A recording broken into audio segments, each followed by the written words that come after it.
जंगल में जग्गू चिड़ा रहा करता था। जग्गू की शादी टुनटुनी चिड़िया से हुआ होता है। तभी एक दिन टुनटुनी चिड़िया कहती है, जग्गू आप कोई काम क्यों नहीं कर लेते हैं?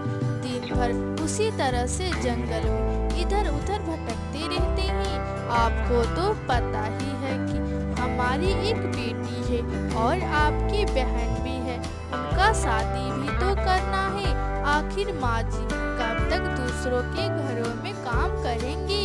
हाँ बेटा, टुनटुनी बहुत सही कह रही है।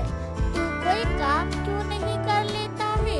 आखिर घर में एक जवान बहन है। आस पड़ोस की सारी पक्षियाँ क्या क्या कहती हैं। तू कुछ काम कर ले बेटा। अब मेरे से तो कुछ भी काम होता नहीं है। मुझसे तो इतना काम भी नहीं किया जा सकता है। क्या माँ, पहले तो सिर्फ टुनटुनी चिड़िया ही बोलती थी और तुम भी उसके साथ में बोलने लगी। माँ मेरी ही गलती है जो मैं आप लोगों के साथ था। माँ मैं घर छोड़कर जा रहा हूँ। इतना कहकर जग्गू चिड़ा वहाँ से चला जाता है। इधर टुनटुनी चिड़िया काफी चिंता में आ जाती है। तभी जग्गू की माँ, अरे बहू, तुम इतना चिंता मत करो। अभी जग्गू आ जाएगा। वे थोड़े गुस्से में बाहर गया है। उसका गुस्सा शांत होते ही वह आ जाएगा। इस तरह से कहकर उसकी माँ चली जाती है काम पर। उधर टुनटुनी चिड़िया जग्गू के वेट करती है। फिर सुबह से शाम हो जाता है पर जग्गू चिड़ा घर पर नहीं आया होता है। तभी उसकी सास आ जाती है काम पर से और टुनटुनी चिड़िया से कहती है, अरे बहू, क्या जग्गू अभी तक आया नहीं क्या? नहीं माँ जी, जग्गू पता नहीं क्यों नहीं आए अभी तक घर पर। उन्हें कुछ हुआ तो नहीं ना होगा ना माँ जी? अरे बहू, इतना मत सोच, आता ही होगा। कभी वह इतना देर तक बाहर नहीं रहता है। इस तरह से कहकर बातें कर ही रही होती है। तभी वहाँ पर कालू कौवा आ जाता है। अरे माँ जी, आपको पता भी है जग्गू की मौत हो गया है। क्या कालू भाई, ये आप क्या कह रहे हैं? ऐसा नहीं हो सकता है माँ जी, यह सब मेरी गलती है। अगर मैं जग्गू जी को नहीं बोली होती तो आज ऐसा नहीं होता। माँ जी मुझे माफ कर दीजिए। इस तरह से कहकर टुनटुनी फूट फूट के रोने लगती है। तभी टुनटुनी की सास, अरे बहू, चुप हो जा, तेरी गलती नहीं है।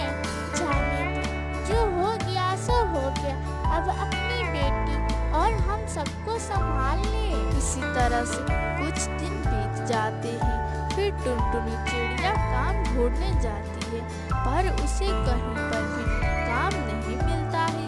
तभी टुनटुनी चिड़िया अपने घर पर आती है। तभी टुनटुनी चिड़िया की सास, क्या बात है बहू, तुम इतनी उदास क्यों हो? माँ जी क्या बताऊँ, मैं इतनी जगह काम ढूंढी पर मुझे कहीं पर भी काम नहीं मिल रहा है। मैं क्या करूँ? बहू, हमारे पास थोड़ी सी खेत है। तुम चाहो तो उसमें खेती कर लो। माँ जी मैं चाहती हूँ कि मैं उस खेत में बैंगन की खेती करूँ। बहू, ये तो काफी अच्छा है। चलो हम आज से ही काम शुरू करते हैं खेतों में। इस तरह से कहकर दोनों सास बहू जाती हैं खेतों पे और दोनों खेतों की सफाई करती हैं और उसमें बैंगन के पौधे लगा देती हैं। इसी तरह से कुछ महीने गुजर जाते हैं। फिर एक दिन दोनों सास बहू खेतों पे जाती हैं तो देखती हैं खेतों में ढेर सारी बैंगन आई होती हैं। तभी टुनटुनी की सास, बहू, सच में इस बार हमारे खेतों में फसल बहुत अच्छी हुई है। हाँ माँ जी, अब इसे जल्दी से तोड़कर मैं बाजार में ले जा रही हूँ बेचने के लिए। इस तरह से टुनटुनी चिड़िया बैंगन को तोड़ती है और बाजार में ले जाकर बेचती है और ढेर सारे पैसे कमाती है और अपने परिवार के साथ खुशी खुशी रहने लगती है। दोस्तों, आप लोग मेरी वीडियो देखते हैं पर आप लोग मेरे चैनल को लाइक चैनल को लाइक सब्सक्राइब जरूर से कीजिए। इसी तरह की नई कहानी